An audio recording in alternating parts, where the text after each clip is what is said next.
Dear friends, मैं आप लोगों के लिए सीटेट फरवरी 2026 के लिए बहुत ही बेहतरीन वीडियो को लेकर आया हूं, जो आप लोग थंबनेल देखकर समझ ही गए होंगे कि किस तरह का ये वीडियो है और इसमें मैं क्या डिस्कस करने वाला हूं। तो ये आप लोग देख पा रहे हैं एसएसटी पेपर 2 के लिए बहुत ही इंपॉर्टेंट है। जैसे आप लोगों को पता है एसएसटी 60 मार्क्स के होते हैं। तो ये जो मॉक टेस्ट है, मैं ऑलरेडी 3 मॉक टेस्ट और बना दिया है एसएसटी पेपर 2 के लिए। तो ये जो मॉक टेस्ट होने वाला है सबसे हटके है और बहुत ही एडवांस लेवल के हैं। तो आप लोगों से रिक्वेस्ट है कि इस मॉक टेस्ट को जरूर देखें, क्योंकि बाकी तीनों का ये निचोड़ है। यहाँ पर कह सकते हैं उन तीनों से जो है जो लेवल है क्वेश्चंस का, यहाँ पर लेवल उसका अप है, मतलब हाई है, मतलब बहुत ही ज़्यादा इंपॉर्टेंट क्वेश्चंस को लिया गया है। तो आप लोगों से रिक्वेस्ट है कि ये जो मॉक टेस्ट है बहुत ही इंपॉर्टेंट है, आप लोग जरूर देखें, क्योंकि आप लोग पेपर 2 के लिए देने जा रहे हैं, एग्जाम देने जा रहे हैं सीटेट का। तो ये पेपर आप लोगों के लिए, ये मॉक टेस्ट आप लोगों के लिए बहुत ही इंपॉर्टेंट है। तो चलिए वीडियो को शुरू करते हैं। आप लोग हेडलाइन में ही देख पा रहे हैं कि CTET SST paper 2 advance mock test PYQ coverage 2021-2024, ठीक है, ये सब लिया गया है, सब पता है आप लोगों को। तो क्वेश्चन 60 मार्क्स रहेंगे। तो देखिए, सबसे पहले आप लोगों को पता है इसमें अलग अलग सब्जेक्ट होते हैं। तो सबसे पहले हिस्ट्री से जो है 20 एमसीक्यूज है, ठीक है। तो देखिए यहाँ पर सबसे पहले देख पा रहे हैं आप लोग, क्वेश्चन 1 क्या कह रहा है। Harappan settlement with advanced drainage pattern, absence of large monuments would most likely indicate.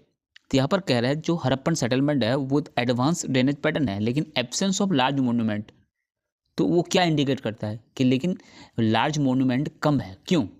लेकिन जो सेटलमेंट है, हड़प्पन सेटलमेंट है, वो बहुत ही एडवांस लेवल है, ड्रेनेज पैटर्न बहुत ही एडवांस लेवल है, लेकिन लार्ज मोन्यूमेंट कम है यहाँ पर, क्यों है नहीं यहाँ पे, क्यों? Rural economy dominance, egalitarian urban planning, religious decline, pastoral lifestyle. तो क्या होगा इसका आंसर?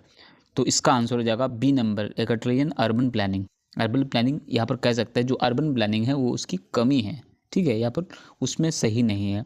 तो इसका आंसर होगा बी नंबर। देखिए, इसका आंसर आप लोग नहीं दे पाए शायद, ठीक है। तो आप लोगों को और एक काम करना है कि जो एमसीक्यू है उसका जो मैं आंसर बताऊंगा, तो आप लोगों को क्या करना है, सबसे पहले क्वेश्चन को पढ़ना है, उसके बाद ऑप्शन सबको पढ़ना है। पढ़ने के बाद आप लोगों को कोई एक आंसर सोचना है कि क्या आंसर होगा कन्फर्म के साथ। उसके बाद जो मैं बताऊंगा उसके साथ मैच करना है। अब एंड में क्या करना है, पूरी वीडियो देखने के बाद क्या करना है, आप लोग को बताना है कि आपका स्कोर कितना रहा, कितना स्कोर किया 60 में आप लोगों ने। तो जरूर बताइएगा कमेंट में। और कोई अगर डाउट रहे किसी भी टॉपिक से अगर रिलेटेड, अगर वीडियो चाहिए कोई भी सब्जेक्ट से, पेपर 1 और 2, तो आप लोग कमेंट में जरूर बता सकते हैं और हम लोग उस पर वीडियो जरूर बनाएंगे, ठीक है, आप लोगों के लिए। तो क्वेश्चन नंबर 2 देखते हैं। The shift from mesolithic to neolithic culture is best understood as. कहता है जो शिफ्टिंग है मेसोलिथिक जो एज है एक तरह का, वो न्यूलिथिक कल्चर से जो है वो बेस्ट डिस्क्राइब अंडरस्टूड हो, तो यहाँ पर समझा जा सकता है किस ऑप्शन से। Change stone tools, stone tool जो है वो बदल गए। Domestication of animals only, transformation in subsistence and social structure, discovery of metals. क्या होगा इसका आंसर? तो क्वेश्चन नंबर 2 का आंसर होगा C number, transformation in subsistence and social structure. ये बदल गया, बदलेगा ही, सोसाइटी तो बदलेंगे ही, क्योंकि वो आज तक बदलते आए हैं। उसका देखिए question number 3, Ashoka's Dhamma deferred from religious doctrine mainly because. कहते हैं अशोकाज धम्मा जो है, जिसको अशोक का चक्कर बोलते हैं, wheel of law of wheel, ठीक है। तो ये जो है ये बिल्कुल अलग है रिलीजियस डॉक्ट्रिन से, रिलीजियस के जो प्रिंसिपल है उससे अलग है। क्यों ऐसा? Reacted rituals, was non violent, emphasize ethical governance, promoted Buddhism officially. क्या होगा इसका आंसर? इसका आंसर होगा option number 3, option number B होगा आंसर। बी में ऑप्शन नंबर क्या होगा? बी नहीं होगा, सी होगा, emphasize ethical governance. Ethical governance जो एक्चुअल में गवर्नेंस होता है उसकी पर यहाँ पर बात करती है, इसलिए। उसका देखिए क्वेश्चन नंबर 4 देखिए, which features most clearly distinguishes Delhi sultanate administration from the Mughal system. Mughal system से कह रहा है कि वो कौन सी फीचर है जो ज़्यादा क्लियर है, डिस्टिंग्विश करती है दिल्ली सल्तनत से। क्या है वो? Centralize rule, land revenue collection, use of Persian language, mansabdari system. क्या होगा?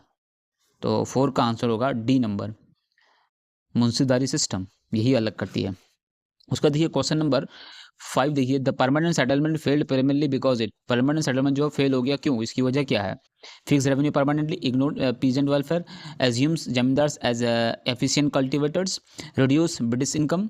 क्या होगा? तो क्वेश्चन नंबर 5 का आंसर होगा option number C, assume zamindars as efficient cultivators. Zamindar को ऐसा मानना कि वो एफिशिएंट कल्टिवेटर है वो लोग, ठीक है, इसलिए फेल हो गया। क्वेश्चन नंबर 6 देखिए, indigo revolt is best classified as. Indigo revolt को जो है रिवॉल्ट को जो है क्लासिफाइड किया गया है ट्राइबल अपराइजिंग, ट्राइबल का ये एक रिवॉल्ट है, peasant resistance against colonial economy, nationalist movement, religious reform. तो क्या होगा? तो इसका आंसर ऑप्शन नंबर बी होगा, पीजेंट ने, क्योंकि इंडिगो जो खेती है ये किसानों ने इसको जबरदस्ती कराया जाता था, इसलिए उसको जो है उसके खिलाफ किया। तो इसका आंसर होगा ऑप्शन नंबर बी, पीजेंट मतलब किसान। उसके बाद आया था क्वेश्चन नंबर 7, क्या कह रहा है क्वेश्चन नंबर 7 देखिए, the revolt of 1857 is term a sipahi mutiny by British historian. तो ये पर आ जाती, ये जो है म्यूटिनी, सिपाही म्यूटिनी कहा गया। आप लोग पढ़े होंगे सिपाही म्यूटिनी क्या है, अलग अलग लोगों ने इसको आज़ादी की पहली लड़ाई, फौजियों की लड़ाई, किसानों की लड़ाई ने कहा। तो ये सिपाही म्यूटिनी क्यों कहा गया? मेनली तो highlighted military discipline, deny its popular character, C number emphasize caste unity, D number है जस्टिफाई क्रॉन रूल। तो क्या होगा? तो इसका आंसर होगा option number B, deny its popular character. Question number 8 देखिए, the Gandhian satyagraha was fundamentally different from revolutionary movements because it relied on. Gandhi satyagraha जो है वो फंडामेंटली डिफरेंट था रेवोल्यूशनरी मूवमेंट से, इनकलाबी मूवमेंट से जो है वो अलग था गांधीयन सत्याग्रह। क्यों? Mass violence, moral persuasion, armed struggle, elite leadership. तो क्या होगा? क्वेश्चन नंबर 8 का आंसर होगा option number B, moral persuasion. Moral मतलब मोरल पर था, गांधीयन सत्याग्रह जो था वो अहिंसा मतलब नॉन वायलेंस पर था, मॉरलिटी पर चलता था, इसलिए। क्वेश्चन नंबर 9 देखिए, the non cooperation movement fail mainly due to, non cooperation movement जो है फेल हो गया, तो क्यों, इसकी वजह क्या है? British repression, lack of mass support, violence at Chauri Chaura, उसके बाद इकोनॉमिक क्राइसिस। तो क्या होगा? तो इसका आंसर होगा option number C, violence at Chauri Chaura जब हादसा हुआ, आप लोगों को मैंने पहले वाले मॉक टेस्ट में बताया है कि चौड़ी चौड़ा हादसा क्या है, कि पुलिस कैंप में लोगों ने आग लगा दी, जिसकी वजह से बहुत सारे पुलिस ऑफिसर्स मारे गए थे, इसकी वजह से गांधी जी ने इसको वास ले लिया था, इसलिए फेल हो गया था, यही है। उसका देखिए क्वेश्चन नंबर 10 क्या है, the quit India movement differ from earlier movement because quit India movement जो बाकी जो मूवमेंट है नॉन कॉपरेशन डिसोबीडियंस मूवमेंट, ये इनसे अलग क्यों है? क्यों इसकी वजह है? वाज लीडरलेस, क्योंकि लीडरलेस था, कोई लीडर नहीं था। Demanded immediate independence, was confined to cities, excluded peasants. तो क्वेश्चन नंबर 10 का आंसर होगा option number B, demanded immediate independence, क्योंकि इमीडिएटली हमको इंडिपेंडेंस चाहिए था। उसके बाद देखिए क्वेश्चन नंबर आप देखिए, तो यहाँ पर हम लोग देखें हिस्ट्री से क्वेश्चन देखें, आप देखेंगे ज्योग्राफी से कितने क्वेश्चन देंगे हम लोग। यहाँ पर जो है 20 MCQs तो नहीं, अलग अलग यहाँ पर MCQs है, कम है। तो यहाँ पर देखिए, तो आप लोग देख पा रहे हैं 10 MCQ हम लोगों ने यहाँ पर देखा हिस्ट्री से। अब यहाँ पर ज्योग्राफी देंगे क्योंकि अलग अलग सेट वाइज है, तो ज्योग्राफी के 20 क्वेश्चन यहाँ पर उतना नहीं है, तो आप लोग देखेंगे यहाँ पे क्या नंबर देखिए, अर्थ एक्साइल यहाँ पर हिस्ट्री ज्योग्राफी से दे दिया है, कुछ हिस्ट्री का बाद में होगा। तो the earth's axial tilt is responsible for day and night, change in wind direction, seasonal variation, ocean current. तो इसका आंसर होगा option number C, seasonal variation. Earth के एक्साइल से उसके एक्सिस में जो वो झुकाव रखते हैं, वो उसकी वजह से क्या होता है, सीजनल वेरिएशन होता है, सीजन बदलते हैं, ठीक है। क्वेश्चन 12 देखिए, orographic rainfall is less effective on the levered side because, orographic जो रेनफॉल एक टाइप का वो कम इफेक्टिव होता है ऑन द लीवर्ड साइड में, बिकॉज इसकी वजह क्या है? क्वेश्चन नंबर 12, तो इसका आंसर होगा ऑप्शन नंबर क्या होगा? ए होगा, air becomes dry after precipitation. बारिश के बाद क्या होता है, हवा जो होते हैं वो बिल्कुल ड्राई हो जाते हैं, कोई उसमें नमी नहीं बचती, कुछ ह्यूमिडिटी नहीं रहता, इसलिए। क्वेश्चन नंबर 13 देखिए क्या कह रहे हैं, black soil is suitable for cotton cultivation because it. ये देखिए मैंने वहाँ पर वो वाले वीडियो में इसलिए सिंपल था क्योंकि वहाँ पर ये सवाल था कि ब्लैक सॉइल किसके लिए सूटेबल है, कॉटन के लिए, लेकिन वहाँ पर ये बोल दिया है यहाँ पे कि black soil is suitable for cotton, but cotton cultivation के लिए बेस्ट रहता है, सूटेबल रहता है। क्यों? इसकी वजह क्या है? इस Sandy has high water retention, क्योंकि इसमें ज़्यादा पानी आते हैं। इज एसिडिक होने से तो होगा ही नहीं। D number requires heavy rainfall, इसमें बहुत ज़्यादा बारिश की जरूरत पड़ती है। तो क्वेश्चन नंबर 13 का आंसर होगा option number B, has high water retention, क्योंकि उसमें पानी बहुत देर तक रहता है, इसलिए। क्वेश्चन नंबर 14 देखिए क्या कह रहा है, which factor most effect Indian monsoon system, Indian के मानसून सिस्टम जो है वो ज़्यादा इफेक्ट करता है। Rotation of earth, differential heating of land and sea, ocean silently, vegetation cover. तो क्या होगा? तो 14 का आंसर होगा ऑप्शन नंबर बी होगा, differential heating of land and sea, क्योंकि लैंड अलग हिसाब से गर्म होते हैं, अलग स्पीड से, और सी अब समंदर जो है धीरे धीरे गर्म होता है, धीरे धीरे ठंड होता है, और जो लैंड होता है वो जल्दी गर्म होता है, जल्दी ठंड हो जाता है, इसलिए ऐसा होता है हीटिंग इफ डिफरेंशियल की वजह से होता है। ठीक है, क्वेश्चन नंबर 15 देखिए क्या कह रहा है। A region with sparse population density mostly likely has fertile soil, harsh climate, industrial growth, developed transport. तो इसका आंसर होगा option number B, harsh climate. तो कहता है रीजन विद स्पार्स पॉपुलेशन, जहाँ पर बहुत कम पॉपुलेशन होता है, उसका मतलब हार्श क्लाइमेट, यहाँ पर बहुत ज़्यादा सर्द है या बहुत ज़्यादा ठंड है, तो ये दोनों में ही नहीं रहेगा लोग। फर्टाइल सॉइल में तो रहेंगे, जहाँ फर्टाइल सॉइल है वहाँ पर ज़्यादा पॉपुलेशन होंगे। इंडस्ट्रियल ग्रोथ, जहाँ पर लोगों को काम करने का मौका मिलेगा तो वहाँ पर भी लोग रहेंगे। डेवलप ट्रांसपोर्ट, जहाँ पर आना जाना सही है वहाँ पर भी लोग रहेंगे। तो हार्श क्लाइमेट में नहीं रहेंगे। Harsh climate in the sense मतलब जहाँ पर गर्मी भी ज़्यादा, सर्दी भी ज़्यादा, मॉडरेट नहीं है। ठीक है, अब रेगिस्तान में कौन रहना चाहेंगे, जहाँ पर बहुत ठंडा, टुंड्रा में कौन रहना चाहेंगे, अंटार्कटिका में कौन रहना चाहेंगे, कौन नहीं रहना चाहेंगे।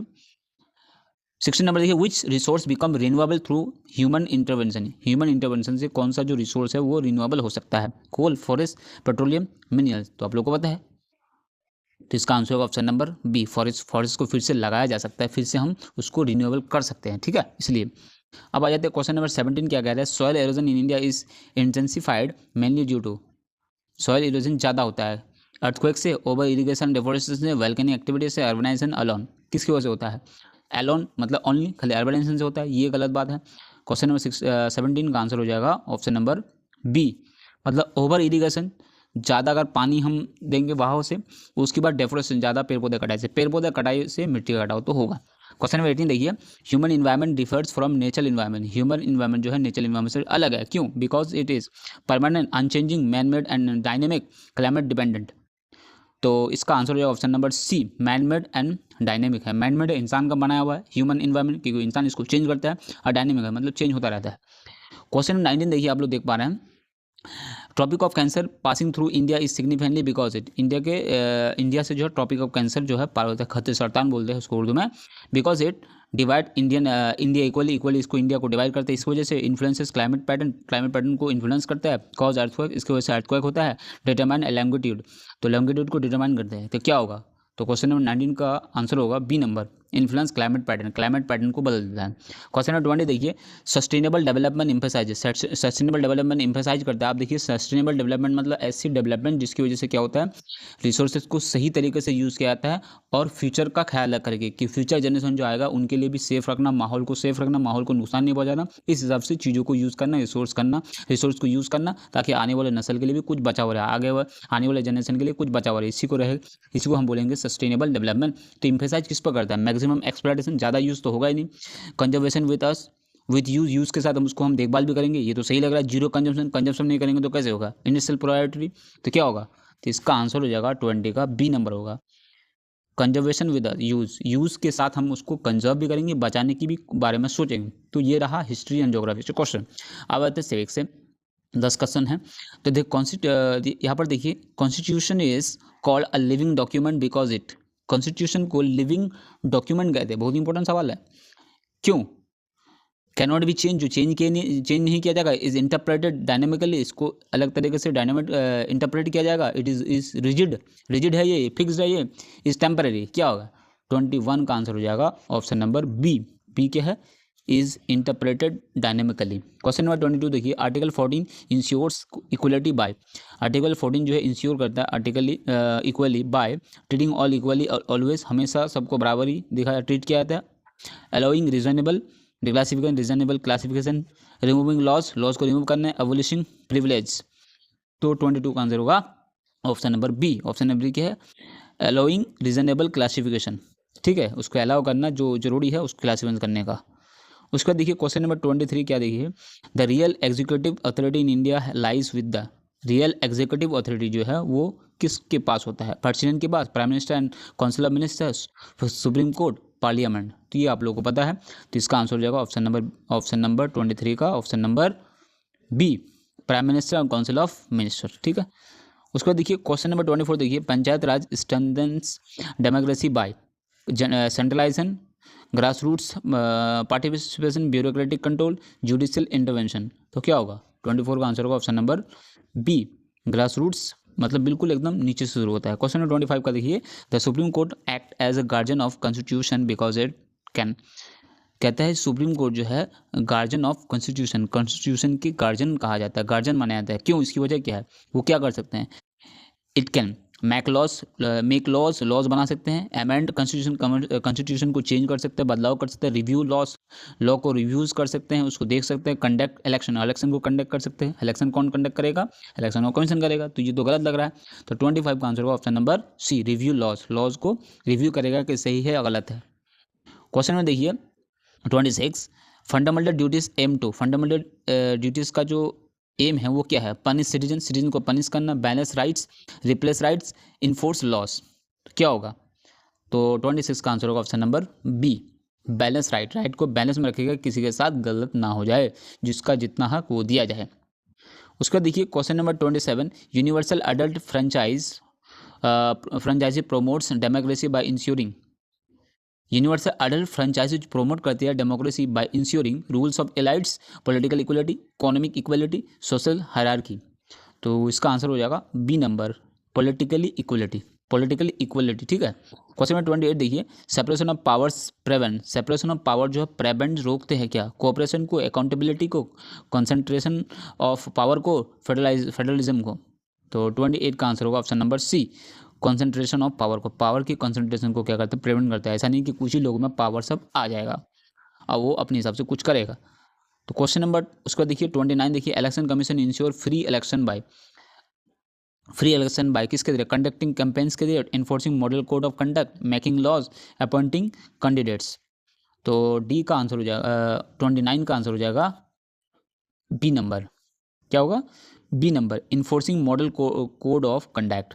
उसका देखिए 30 number, directive principle aim to establish, ये डायरेक्टिव प्रिंसिपल जो है उनका एम है क्या कायम करना? Political democracy, social and economic justice, judicial supremacy, authoritarian rule. तो ये जो सी डी है तो ये क्या लग रहा है? सी डी क्या लग रहा है? नेगेटिव लग रहा है। तो political democracy, social and economic justice, तो ये तो सही लग रहा है। तो इसका आंसर होगा ऑप्शन नंबर बी, सोशली और इकोनॉमिकली जस्टिस मतलब इंसाफ। उसके बाद आते हैं अब पैडागोजी से। देखिए बहुत ही इंपॉर्टेंट सवाल है, पैडागोजी आप लोगों को समझना बहुत जरूरी है। पैडागोजी सोशल साइंस से, एसएसटी से, teaching history through sources help student develop. कहता है टीचिंग हिस्ट्री जो पढ़ाते हैं हम थ्रू सोर्सेज के थ्रू, तो वो हेल्प करता है स्टूडेंट को डेवलप करने में क्या? Memory, historical reasoning, writing speed, dates recall तो होगा नहीं, मेमोरी में नहीं, ए और डी नहीं होगा, बी और सी, राइटिंग स्पीड खाली स्पीड, ये तो कोई लिंक नहीं है, हिस्टोरिकल रीजनिंग के लिए ये सही लग रहा है। तो इसका आंसर होगा option number B, historically reasoning बताने के लिए कि कुछ अभी ऐसा हुआ क्योंकि पास में ऐसा हुआ था, ये है historical reasoning. 32, constructivist learning assume that student, constructivist learning जो है एज्यूम करता है स्टूडेंट के receive knowledge, memorize fact, construct meaning actively जो है, क्योंकि बच्चा एक्टिव जिसमें रहेगा वो ऑप्शन होगा। तो वो 32 का आंसर लग रहा है सी, कंस्ट्रक्ट नॉलेज को या मीनिंग को जो है कंस्ट्रक्ट करेगा एक्टिवली, एकदम किसी में एक्टिव होकर के। उसका देखिए क्वेश्चन नंबर 33 क्या कह रहा है?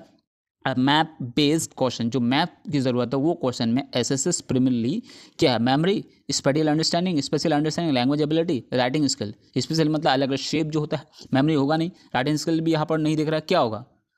33 का आंसर होगा ऑप्शन नंबर बी होगा, स्पेशल अंडरस्टैंडिंग। मैप आ जाएगा, स्पेशल आएगा, वहाँ पर क्या आएगा? शेप आएंगे, मैप में क्या आएगा? शेप आएंगे ना। क्वेश्चन नंबर देखिए आप लोग 34 देखिए, use of cartoon in SST text book is meant for, के एसएसटी में जो कार्टून यूज होता है, टेक्स्ट बुक में कार्टून यूज होता है, फोटो वगैरह यूज होता है, उसका मतलब क्या है?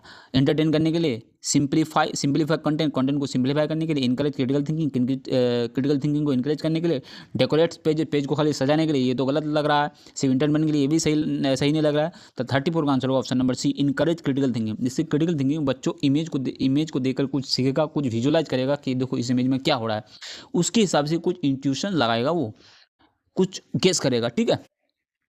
अब आया था क्वेश्चन नंबर 35 देखिए, formative assessment is important because it, formative assessment बहुत ही इंपॉर्टेंट है, क्यों? इसकी वजह क्या है? रैंक स्टूडेंट को रैंक करने के लिए नहीं, ये तो नहीं लग रहा खाली रैंक करने के लिए हम असेसमेंट करें, ये गलत है, बच्चा सीख ही नहीं पाएगा इससे कुछ। ठीक है। उसके बाद गाइडेड लर्निंग प्रोसेस, ये तो सही लग रहा है। इन एंड्स एवोल्यूशन, लास्ट में एग्जाम लेना, ये सही है। फोकस इन ऑन मार्क्स में खाली फोकस करना, ये नहीं सही है। तो इसका आंसर होगा ऑप्शन नंबर बी होगा, 35 का बी नंबर आंसर होगा। क्या होगा? गाइडेड लर्निंग प्रोसेस, मतलब बच्चों को जहाँ पर जरूरत है उसको गाइड करना। ठीक है। क्वेश्चन नंबर 36 देखिए, प्रोजेक्ट बेस्ड लर्निंग प्रोमोट करता है क्या? पैसिव लिसनिंग, पैसिव तो होगा नहीं, कोलैबोरेटिव एंड इंक्वायरी, ये भी सही लग रहा है। रोड लर्निंग, ये गलत है। कंपटीशन ओनली, कंपटीशन नहीं होगा। तो इसका आंसर होगा option number B, collaborative and inquiry. तो पैसिव लिसनिंग नहीं होगा, एक्टिव लिसनिंग होने से ये आंसर हो जाता। तो इसका आंसर होगा ऑप्शन नंबर बी, कोलैबोरेशन, एक दूसरे के साथ कोलैबोरेट करेगा एंड इंक्वायरी करेगा, पूछताछ करेगा, जिससे बच्चा सीखेगा। क्वेश्चन नंबर देखिए आप लोग 37 देखिए क्या कह रहे हैं, fields visit are most useful for teaching. Field visit, field में कोई चीज़ हम करवाते हैं, प्रोजेक्ट करवाते हैं, जो फील्ड जाना पड़ेगा वो हेल्पफुल है टीचिंग के लिए। क्या है? एब्स्ट्रैक्ट कॉन्सेप्ट के लिए, lived social realities, definition, chronology. तो क्या होगा 37 का बी होगा, लिव्ड सोशल रियलिटीज को पता करने के लिए। 38 का देखिए, इंक्लूसिव क्लासरूम इन एसएसटी में, एसएसटी में इंक्लूसिव क्लासरूम होता है उसका मतलब क्या होता है? सेम मेथड फॉर ऑल, ये तो होगा नहीं, फ्लेक्सिबल होना चाहिए, इग्नोरिंग डाइवर्सिटी, क्योंकि हम सब बच्चों को इग्नोर नहीं कर सकते जो अलग अलग बैकग्राउंड से आते हैं, सबको लेकर चलना होगा। Adapting teaching to diversity, diversity के हिसाब से टीचिंग मेथड को हम कुछ अडेप्ट करना पड़ेगा, चेंज करना पड़ेगा। स्ट्रिक्ट डिसिप्लिन, एक तरह का डिसिप्लिन एकदम स्ट्रिक्टली उसको फॉलो करेंगे, ये गलत बात है। तो इसका आंसर होगा option number C, adapting teaching to diversity. Diversity के हिसाब से टीचिंग को अडेप्ट करेंगे, उस हिसाब से पढ़ाएंगे जो अलग अलग बच्चा उससे सीख पाए। उसके बाद आते हैं क्वेश्चन नंबर 39 देखिए क्या कह रहा है। 39 देखिए, inquiry based learning starts with, inquiry based learning जो है स्टार्ट होता है एक्सप्लेनेशन से, क्वेश्चनिंग से, डिक्टेशन से, समरी से। अब बताइए किसमें बच्चा ज़्यादा एक्टिव होगा? एक्सप्लेनेशन, सिर्फ एक्सप्लेन करेंगे टीचर, वो खाली सुनता रहेगा, ये तो नहीं एक्टिव रहेगा। डिक्टेशन लिखेगा। डी नंबर समरी, तो क्या होगा? बी नंबर क्वेश्चन पूछना, तो क्या होगा? 39 का आंसर होगा बी नंबर, क्योंकि क्वेश्चनिंग में बच्चा ज़्यादा अगर खुद क्वेश्चन करे, इसका मतलब बच्चा ज़्यादा एक्टिव है, क्लास में ध्यान देता है। क्वेश्चन नंबर 40 देखिए, good SST teacher should discourage, good SST teacher जो है डिस्करेज करना चाहिए किसको? डिबेट को, क्वेश्चनिंग को, स्टेरियोटाइपिंग को, डिस्कशन को। डिबेट तो सही बात है, बच्चा सीखेगा, क्वेश्चनिंग से सीखेगा, डिस्कशन भी जरूरी है। तो स्टेरियोटाइपिंग मतलब ये स्टेरियोटाइपिंग मतलब ये गर्ल ये के काम करेगी, लड़का वो काम करेगा, ये गलत है ये बात। क्वेश्चन नंबर देखिए, अब देखिए यहाँ पर जो क्वेश्चन है 20 क्वेश्चन और है जो बहुत ही क्या है, यहाँ पर इंटीग्रेटेड पीवाईक्यू स्टाइल है। पीवाईक्यू स्टाइल वेरी टफ है, ये सब देखते हैं, बहुत सारे बच्चे कर पाएंगे। तो आप लोग एंड में जरूर बताइएगा कि आप लोगों को 60 में से कितने मार्क्स मिले, कितने आप लोगों ने स्कोर किया। आई होप 50+ आप लोग 60 में से स्कोर कर लेंगे। तो देखते हैं कितने करते हैं। 41 देखिए, a lesson on democracy should first focus on, एक लेसन जो है डेमोक्रेसी पे वो शुड फर्स्ट फोकस करना चाहिए किस पे? डेफिनेशन पे, वैल्यूज एंड पार्टिसिपेशन पे, उसके कॉन्स्टिट्यूशन पर आर्टिकल से, इलेक्शंस ओनली। तो क्या होगा? तो 41 का आंसर हो जाएगा बी नंबर होगा, बी नंबर। क्यों? वैल्यूज एंड पार्टिसिपेशन को। 42 देखिए, the best way to assess understanding of revolt of 1857, तो best way to assess understanding of revolt को समझने के लिए बेस्ट वे क्या है जिससे हम रिवॉल्ट ऑफ 1857 को समझ में आए? एमसीक्यू ओनली, खाली MCQ only, source based questions, dates recall, dictation से कोई हिस्ट्री का कोई लेना देना नहीं है। तो सोर्स बेस्ड क्वेश्चन, जो सोर्स है जहाँ से हम क्वेश्चन ले रहे हैं वो ज़्यादा इंपॉर्टेंट है। तो 42 का आंसर होगा ऑप्शन नंबर बी। अब देखिए क्वेश्चन नंबर 43 देखिए, विच concept like links geography with history most, वो कौन सा कॉन्सेप्ट है जो ज्योग्राफी को हिस्ट्री से लिंक करती है? Climate and agriculture, longitude, minerals, soil types, क्या होगा? तो 43 का आंसर होगा option number A, climate and agriculture, क्योंकि क्लाइमेट और एग्रीकल्चर जो हिस्ट्री को लिंक करते हैं, क्योंकि एग्रीकल्चर बहुत पहले से है, शुरुआत में एग्रीकल्चर ही लोग कर रहे थे, वो अलग अलग अपडेट हुआ तो वो ज्योग्राफी में भी है, हिस्ट्री में भी है। 44 देखिए, citizenship education aims to develop, citizenship education जो है एम है डेवलप करने का, ऑबिडियंस के लिए, क्रिटिकल अवेयरनेस के लिए, फेयर ऑफ लॉ के लिए, पॉलिटिकल लॉयल्टी के लिए, क्या होगा? तो 44 का आंसर होगा option number B, critical awareness के लिए सिटीजनशिप एजुकेशन जरूरी है। क्वेश्चन में देखिए 45 देखिए, teaching diversity in India should avoid, teaching diversity in India should avoid करना चाहिए। Examples, discussion, stereotypes, case studies. तो सब एग्जाम्पल भी सही है, एग्जाम्पल भी देना जरूरी है, डिस्कशन भी जरूरी है, स्टेरियोटाइप जरूरी नहीं है। अभी मैंने बताया स्टेरियोटाइप्स क्या है, केस स्टडी भी बहुत जरूरी है। तो इसका आंसर होगा ऑप्शन नंबर सी, इसमें इसको अवॉइड करना चाहिए, टीचिंग डाइवर्सिटी इन इंडिया। ठीक है। क्वेश्चन नंबर 46 देखिए, which learning outcome best reflect SST objective, तो कहता है विच लर्निंग आउटकम जो है बेस्ट रिफ्लेक्ट करता है एसएसटी ऑब्जेक्टिव्स में। क्या है एसएसटी के जो है ऑब्जेक्टिव्स, क्या है जो रिफ्लेक्ट करते हैं यहाँ पे? स्टूडेंट रिमेंबर्स डेट, स्टूडेंट खाली डेट को रिमेंबर करेगा, याद करेगा, ये तो सही नहीं लग रहा है, याद करना गलत बात है, क्योंकि इसमें बच्चे एक्टिव ने, कौन बच्चा बताइए क्लास में जिसको याद करना बहुत अच्छा लगता है, इंटरेस्ट बहुत है, ये तो नहीं होगा, ये तो बोरिंग काम है। उसने एनालिसिस सोशल इशूज, ये तो सही लग रहा है कि उसमें बच्चा एक्टिव रहेगा। स्टूडेंट कॉपीज से आंसर को कॉपी करेगा, इससे कुछ नहीं सीख पाएगा। स्टूडेंट स्कोर्स मार्क, खाली मार्क्स पर ध्यान देगा, सीखने पर ध्यान नहीं देगा। तो एक ही चीज़ है B number, student analysis social issues. ठीक है, 46 का आंसर होगा ऑप्शन नंबर बी। उसके बाद आ जाता है 47, क्या कह रहा है 47, a debate on land reforms encourage. एक डिबेट जो है लैंड रिफॉर्म पे जो है तो इनकरेज करता है क्या, मेमोराइजेशन, ये तो गलत बात है। मल्टीपल पर्सपेक्टिव, ये तो सही लग रहा है, बच्चा एक्टिव रहेगा। साइलेंस, साइलेंस होगा नहीं, रिजिड थिंकिंग, एक ही जैसा खाली सोचेगा, ये गलत बात है। तो इसका आंसर होगा option number B, multiple perspective, अलग अलग हिसाब से उसको देखेगा डिबेट में, ठीक है।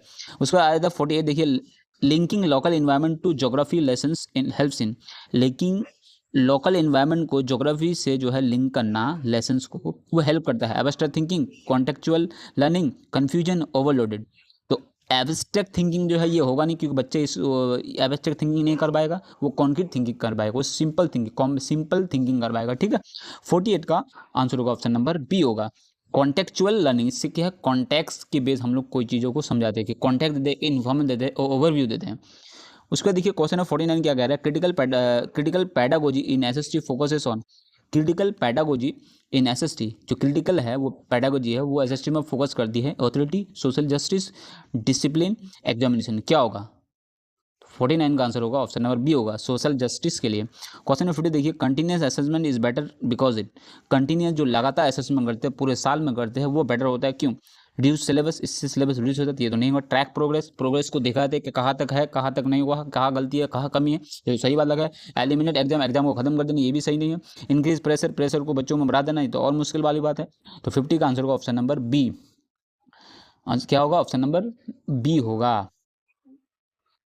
उसके बाद क्वेश्चन नंबर 51, क्या कह रहा है, teaching constitution values should involve, teaching constitution जो वैल्यू है वो वैल्यू करेगा, शुड इन्वॉल्व रोड लर्निंग, नहीं। केस स्टडीज, ये तो सही लग रहा है। डेफिनेशन ओनली, ये भी गलत बात है। डिक्टेशन, ये भी सही नहीं है, पूरा सही नहीं है। तो इसका आंसर होगा option number B, case studies. 52 देखिए, which question best promote higher order thinking, यहाँ पर कौन से क्वेश्चन है जिसमें ज़्यादा सोचना पड़ेगा, हायर ऑर्डर थिंकिंग की जरूरत पड़ेगी, प्रोमोट करती है वो। हु वाज अशोका, ये तो क्लियर है। एक्सप्लेन कॉजेज रिवॉल्व ऑफ 1857, ये तो सही लग रहा है। व्हेन डिड रिवॉल्व हैपन, ये तो उसमें क्या सोचना पड़ेगा, उसमें खाली एग्जैक्ट फैक्चुअल है। डिफाइन सत्याग्रह, ये भी सही नहीं है। कौन सा सही होगा, तो डी भी सही लग रहा है, बी भी सही लग रहा है, लेकिन सही ज़्यादा कौन है, ऑप्शन नंबर बी। एक्सप्लेन करने से बच्चा को इसमें ज़्यादा सोचना पड़ेगा, कि एक्सप्लेन करना पड़ेगा कॉज ऑफ 18, जो वाई वाला क्वेश्चन और जो एक्सप्लेन वाला क्वेश्चन है, इसमें हाई ऑर्डर थिंकिंग की जरूरत पड़ती है। तो 52 का आंसर हो जाएगा ऑप्शन नंबर बी। उसके बाद आता है 53, क्या कह रहा है 53, a teacher using multiple resources is encouraging, एक टीचर जो अलग अलग रिसोर्स यूज करते हैं बच्चों को पढ़ाने के लिए, इनकरेजिंग है, क्यों। डिपेंडेंसी, ऑब्जेक्टिविटी, कन्फ्यूजन, मेमोराइजेशन, तो क्या होगा, किसमें ज़्यादा ये है बच्चा। तो 53 का आंसर होगा ऑप्शन नंबर बी, ऑब्जेक्टिविटी, मतलब इसमें ऑब्जेक्ट समझ में आएगा, बच्चों को ऑब्जेक्टिव समझ में आएगा। 54 देखिए, social science should be taught as, social science को पढ़ाना चाहिए एज ए, कैसे, आइसोलेटेड सब्जेक्ट्स नहीं, integrated discipline, only history, only civics नहीं, इसको इंटीग्रेटेड डिसिप्लिन, सबको लेकर चलना पड़ेगा, इंटीग्रेटेड, जैसे हिस्ट्री, ज्योग्राफी, पॉलिटी, ये सबको लेकर चलना पड़ेगा साइंस, ठीक है।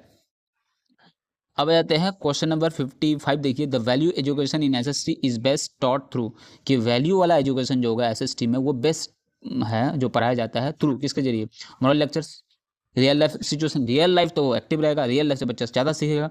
आप ऐसा एग्जांपल देंगे जो उनके रियल लाइफ से कनेक्टेड नहीं है, तो वो नहीं समझ पाएगा ना।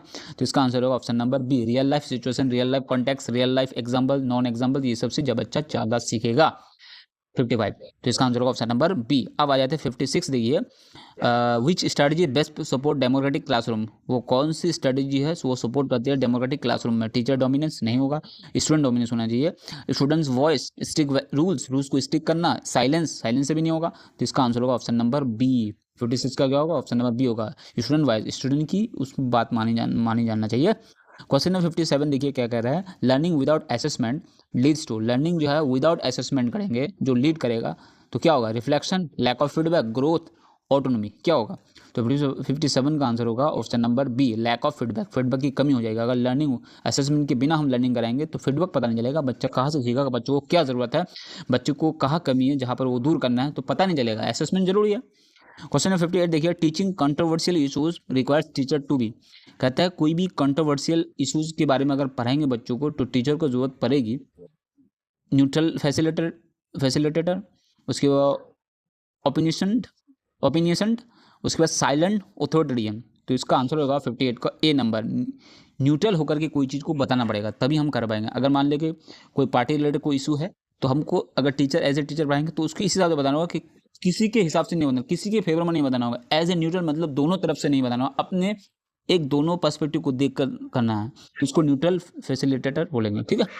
अब आ जाते हैं क्वेश्चन नंबर 59। देखिए, SST helps learner most to become, SST help करते हैं लर्नर को ज़्यादा क्या, हिस्टोरियन बनने के लिए, जोग्राफर बनने के लिए, रिस्पॉन्सिबल सिटीजनशिप बनने के लिए, ब्यूरोक्रेट्स बनने के लिए। तो क्या दिख रहा है यहाँ पर, तो 59 का आंसर होगा ऑप्शन नंबर सी, रिस्पॉन्सिबल से एक अच्छा जिम्मेदार शहरी बनने के लिए, सिटीजन बनने के लिए। 60 देखिए, last question but not the easy question, बहुत इंपॉर्टेंट क्वेश्चन है। The core purpose of SST pedagogy, जो कोर पर्पस जो है एसएसटी पेडागोजी का वो क्या है, कंटेंट कवरेज, कंटेंट को कवरेज करना, एग्जाम प्रिपरेशन के लिए, सोशल ट्रांसफॉर्मेशन के लिए, मेमोराइजेशन के लिए। तो क्या है, सोशल, एसएसटी सोशल, यही होगा ना। 60 का आंसर होगा option number C, social transformation.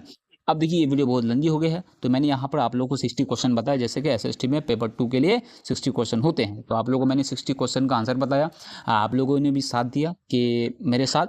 तो आप लोग बताइएगा कमेंट करके कि आप लोग 60 में से कितनी स्कोर कर पाए, आप लोग कमेंट में जरूर बताइएगा।